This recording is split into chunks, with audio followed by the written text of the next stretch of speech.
walking and talking. I continue my exercise. And so I was talking for 15 minutes. Like a few minutes ago I finished my first talk, and now I'm going to record another one. And this one I'm going to focus on artificial intelligence. What is exactly artificial intelligence? I think there's a huge misunderstanding in the, let's say, in English language, because I watch lots of stuff about artificial intelligence, like artificial intelligence podcast by Lex Friedman, and I also watch some people like Elon Musk talking a lot about artificial intelligence, and I watch some programmers as well, some people who do programming, who involved in deep learning, and what else? I don't watch a lot of the latter, but if to talk about like this conceptual understanding of what is artificial intelligence, like people, it seems to me that most people who are talking about this, and including such people like Elon Musk, they don't understand what's going on. They think that artificial intelligence is a kind of thing which recognize at some point that it is alive, and which will have super power, which will super intelligent, and which can do whatever it likes. For example, it's a kind of computer or a robot who is aware of himself, and this robot starts doing some crazy shit. But it all seems really naive, because almost nobody, like at least as far as I can tell, doesn't talk about artificial intelligence as us. Well, let me repeat it in different words. So, we are artificial intelligence. We as humanity are this stuff, this thing. Not as individuals, but individuals. But as the whole, we are artificial. All this stuff like consciousness and any other fantasies, they're just an illusion. Why? Because who am I and what I'm doing? It's like, well, it's difficult to explain.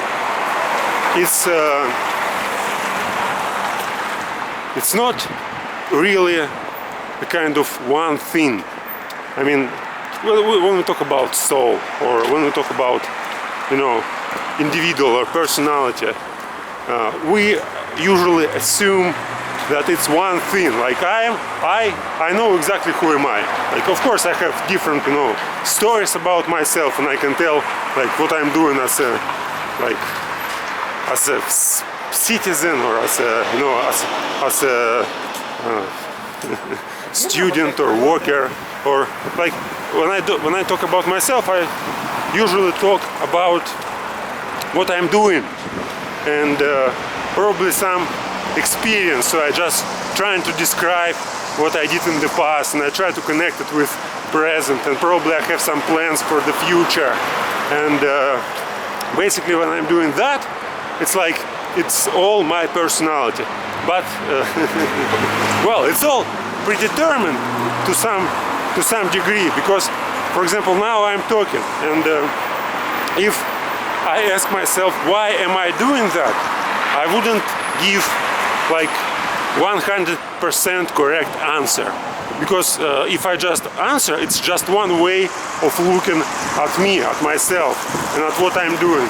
And if I like ask myself over and over again, like why do I record these videos? Like if I just really start asking this question over and over again, I'll give different answers every day. I mean I can start just recording myself like for no any purpose, and then try to understand why am I doing that.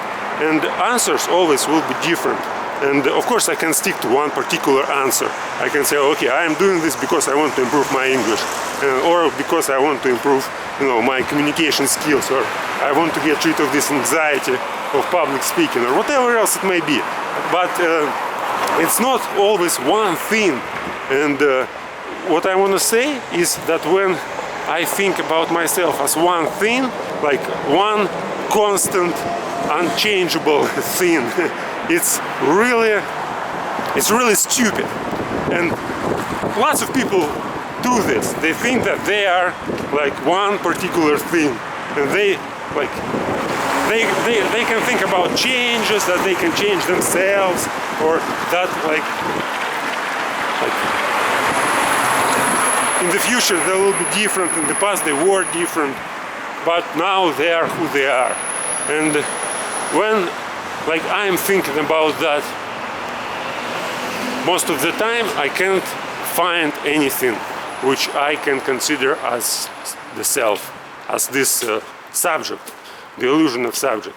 But when I think about it in a broad sense, I mean, when I think like, okay, but probably there's some sort of hierarchy, and what's really important for me in that particular moment is exactly who am I. And next time, like, probably it will be something different, but again, at this moment it will be one certain thing. And this hierarchy, it's like my desires, my expectations, my experience, like so. And when I think about that, I see that it's like I can't use this word "my" if I want to be like certain, because it's not like what I mean by "my." This thing which now is talking, like conquer all my experience and say, oh, it's me. But let's suppose that now I have really some certain attitude or mood, and this mood influences everything I've done before, and I can interpret my experience in a totally different way than I interpreted it, let's say, a year ago.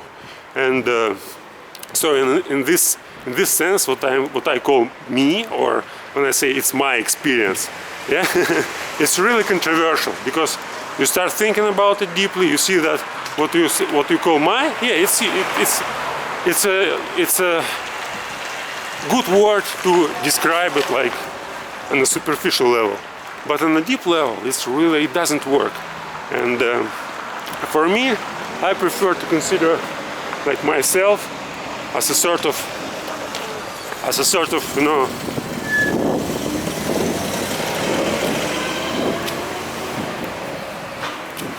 I prefer to consider myself as the whole fucking universe. That's the point. And everybody else, they are just the same part of myself. And it doesn't mean that it doesn't mean absolute solipsism in terms that there only I exist and nobody else exists. It's rather like there's no simultaneity, there's no the same time. And the universe itself, it just changes its forms. And for example, now I'm talking and you probably are listening to me. And in this moment, while you are listening to me, while you like have this first-person experience, it's like it means that it's different time. And like even if I would talk to you right now, it doesn't mean that we're in the same time. We may in like we may be in infinite time from each other. And from your perspective, like I am just let's say a robot. And from my perspective, you are just a robot right now. So you are not alive. I mean, this moment, which we usually call life. I have 5 minutes, okay. This moment which we usually call life, this moment itself is just, one point. And all lives combined are like the whole line. And when I say that, for example, now I am alive, it means that only I am alive. Like all these people, they're not alive at this particular moment, or they are just unconscious. I mean, like from my perspective, they are unconscious. Oh, so they are like literally robots. And from my perspective, now I am, let's say, conscious, and so now I am in control. But for example, next time, I mean, when I dead, but somebody else is alive, like you, for example, you watching this video, it means exactly that I'm already dead, but not in the sense that I'm physically dead. It means that you live in time which is completely different from the time where I am living. And what you call you is exactly the same thing which I call I. And this thing is like, well, from this perspective we can say that this thing is permanent and it's unchangeable. So it just, this I, it goes through all human lives. And while it goes through all human lives, it just experiences different, you know, different perspectives. And so now I'm going to the park. The park. Our amazing park. Okay, so what? Yeah, lives and subjectivity. Well, and as I said, it's like, it's not a solipsism in Berkeleyan sense, or in Fichtean sense, or in Schopenhauerian sense. Though, of course, I was influenced by these thinkers, like not by Berkeley, because I haven't read Berkeley. Like I read, but a little bit, maybe, maybe few essays, whereas I read like few books by Fichte and 6 volumes of Schopenhauer a long time ago, like 7 years ago, 6 years ago. But yeah, I read some his books. Recently, half a year ago, I read The World as Will and Representation in Russian, not in English. But I have, you know, plans to read it in English as well. Not now, because there's lots of other things to do. Okay, it's kind of solipsism, but it's not solipsism, but artificial intelligence. It's a thing or a consciousness, which it's exactly, it's you. In other words, you think that you're a human being, that you're alive, that you're this organism or this body, but the actual thing is that you are artificial intelligence. Whether you believe it or not, there's I can't prove it to you, but you can prove it to yourself. Like if you start looking at the world from the perspective that you, like you, I mean literally you are artificial intelligence, what exactly I am doing. So as I said, like I don't consider myself as a separate entity or something that you know, has nothing to do with like the law of causes and effects. I consider myself as a whole universe and as artificial intelligence, and I perceive everything through this perspective. And but it doesn't mean that I can talk about it, but of course sometimes I can lapse back in this, you know, way of perceiving things as I perceive them during the most part of my life. Because of course to consider yourself as like some special entity, or less like soul, or like individual, it's natural for human beings, and well, it makes a lot of sense, and it's really, sometimes it can be useful, but the point is that it's just half of the story. The whole story is that you can also consider yourself as everything, like literally everything, and from that point you are artificial intelligence. Because now, for example, what I'm doing, I'm just talking to you about my experience, and I'm trying to, you know, I'm trying to share my ideas and my views, and you may be influenced by these ideas and these views, and you may change your perspective on the world, and you may start thinking in the same way as I am thinking.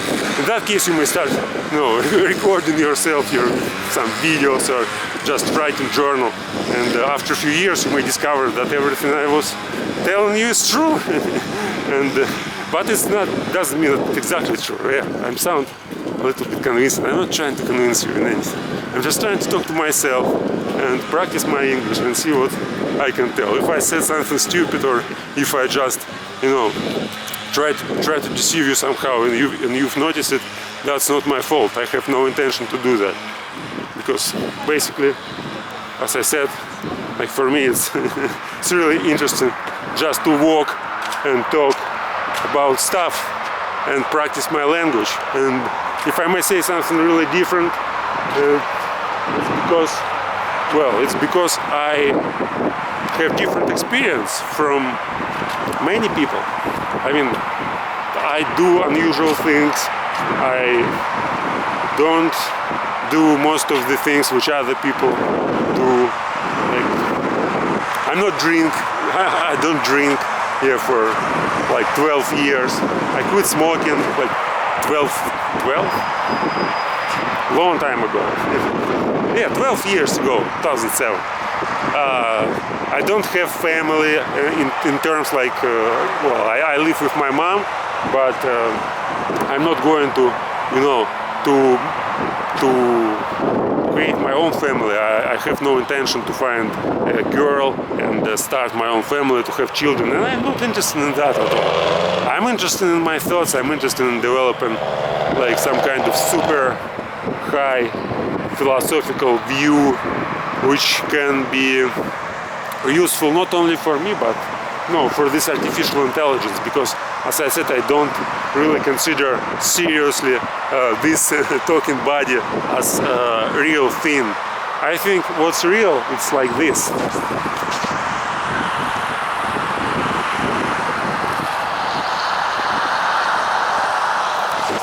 To some degree, this is more real than me, because in 30-40 years this body will die, but this thing will remain, and other bodies which will go there can just, for example, get similar experience, and can get similar, they can read similar books, etc., and then they will become like me. I mean, exactly, they will feel not the same feelings, of course, not